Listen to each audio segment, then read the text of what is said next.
नमस्कार मित्रांनो, मी नेहमीच तुम्हाला सांगतो की जे शेअर 20-30 रुपयापेक्षा स्वस्त असतात ते नेहमीच 20-30 रुपयावर राहत नाही।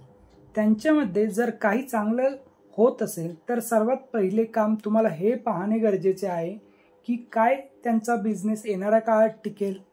जर बिझनेस टिकला तर बिझनेस टिकल्यानंतर येतं की कंपनी काय करते। पुढचा प्रश्न येतो की कंपनीवर काही खास कर्ज तर नाही ना, कंपनी काम करत आहे की नाही, मार्केट कॅप किती आहे, सर्व गोष्टी तुम्हाला पाहिल्या पाहिजे। एका महिन्याचा चार्ट पॅटर्न पाहाल तर 30 ते 35% परतावा या कंपनीने दिला आहे। कंपनीचा मार्केट कॅप 15,000 करोडच्या आसपास आहे। जर तुम्ही स्टॉक मार्केटमध्ये आलात जेथे रिस्क आहे, जोखीम आहे, पण तुम्हाला काहीतरी पाहिले पाहिजे ना। काही पण खरेदी करता, कोणती तरी टिप दिली मित्रांनी सांगितले म्हणून खरेदी करता। दुसरी गोष्ट तुम्हाला हे पाहायचं आहे की 5 वर्षात किती वाढला आहे। 5 वर्षात ह्या शेअरने 17 पट पैसा करून दिला आहे।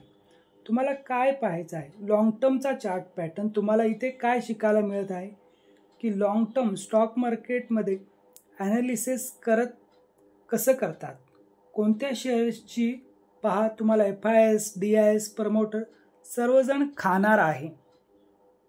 सेबी स्वतः बोलत आहे की कॉलपुटमध्ये 100 मधील 93 लोक कंगाल होत आहेत। तुमची काळजी घेणारा, तुमच्याबद्दल विचार करणारा कोणी नाही आहे।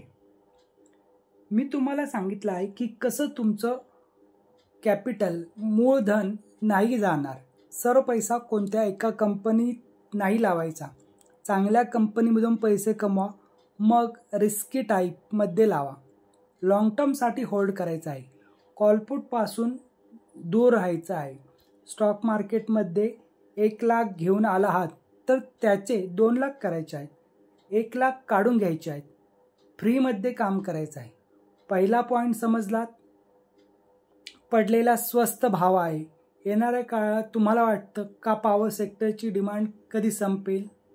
चला पाहूया या कंपनीचे फंडामेंट।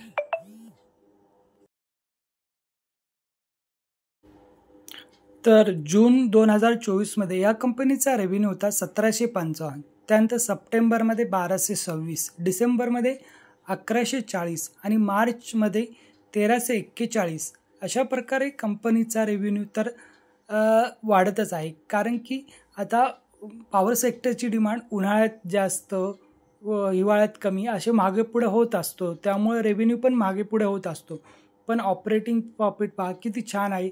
ऑपरेटिंग प्रॉफिट पर्सेंटेज जर पाहाल तर 45, 32, 25, 29% याप्रमाणे आहे। आता नेट प्रॉफिट पहा, 349 करोड, 183 करोड, 127 करोड आणि 156 करोड। अशा प्रकारे नेट प्रॉफिट पण खूप छान आहे। यानंतर तर मला खास निगेटिव्ह गोष्ट ह्या कंपनीत पाहायला मिळत नाही आहे। तुम्ही बोलू शकता परफॉर्मन्स ठीक आहे, पाहिजे तर या शेअरवर तुम्ही फोकस करू शकता।